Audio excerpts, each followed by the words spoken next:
Pak, itu gimana udah sekolah tinggi-tinggi, gelarnya banyak, korup. Buat apa sekolah tinggi-tinggi ketika ujungnya adalah koruptor? Jadi saya coba merenungkan pertanyaan ini. Benarkah sekolah tinggi mencegah korupsi? Ya kalau ngajak enggak lah, insya Allah. Tapi ini pertanyaan nih saudara sekalian. Nah, kalau coba kita renungkan kembali, kalau saya boleh menanyakan, maka pertanyaan saya malah bukan kalau ketemu koruptor itu tanya, kuliahnya dulu di mana? Tapi saya mungkin akan tanya, dulu TK-nya di mana ya?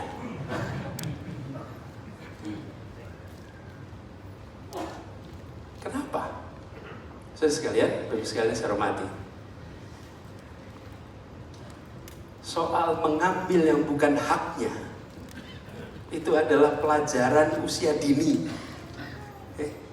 Itu pelajaran usia dini ketika anak-anak di usia 0 sampai 6 tahun itu diajari mana yang menjadi haknya dan mana yang bukan menjadi haknya. Diajarinya itu di usia dini. Kalau di usia dini tidak diajarkan tentang prinsip-prinsip, nilai-nilai dasar, maka kedepannya itu akan kita panen masalah. Kalau sudah kuliah, ini semua di sini pernah merasakan kuliah. Kuliah itu belajarnya tentang bagaimana melakukan penelitian, bagaimana menulis paper, bagaimana metode ilmiah. Tapi tentang yang hak miliknya dan yang bukan, itu bukan di situ. Itu lebih dasar. Ini hal yang paling dasar. Nah, kita seringkali menganggap pendidikan yang penting adalah pendidikan yang tinggi.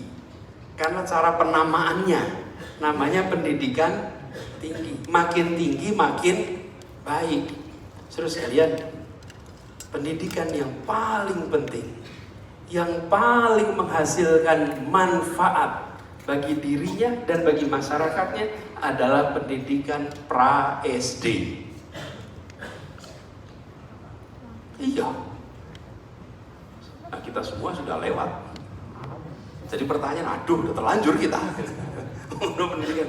Betul, pendidikan terpenting, dan ini bukan kata orang yang berhasil membuktikan ini, mendapatkan hadiah Nobel, dan bukan ahli pendidikan. Nilai dasar kebenaran dan kebaikan gak mungkin bisa bertahan. Semua yang bertentangan dengan kebenaran gak akan bisa bertahan.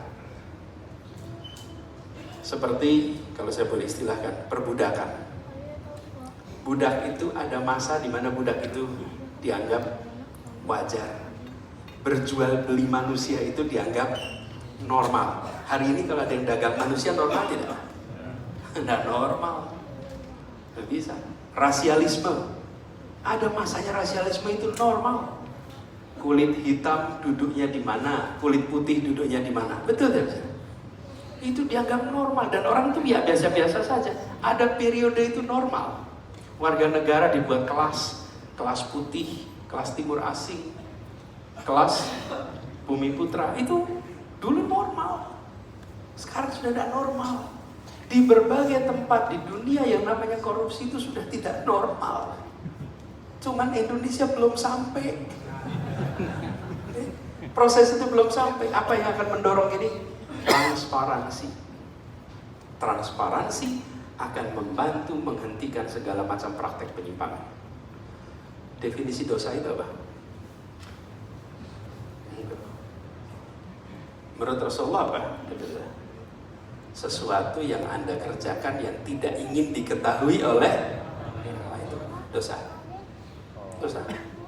Transparansi adalah lawannya dari segala macam praktek penyimpangan. Transparansi. Dan dengan kemajuan teknologi kita akan menyaksikan transparansi terus, ini bergerak terus. Pengurus masjid sekarang transparan, betul tidak? Laporan uang masuk, uang keluar. Dulu memang ada. Dulu masuk kantong, kita doakan mudah-mudahan amanah. Tapi tidak ada laporan. Sekarang tuntutan atas transparansi itu luar biasa. dan kita menuju kepada peradaban yang serba transparan. Dan ini akan menjadi ganjaran. Karena itu, mari kita persiapkan anak-anak kita.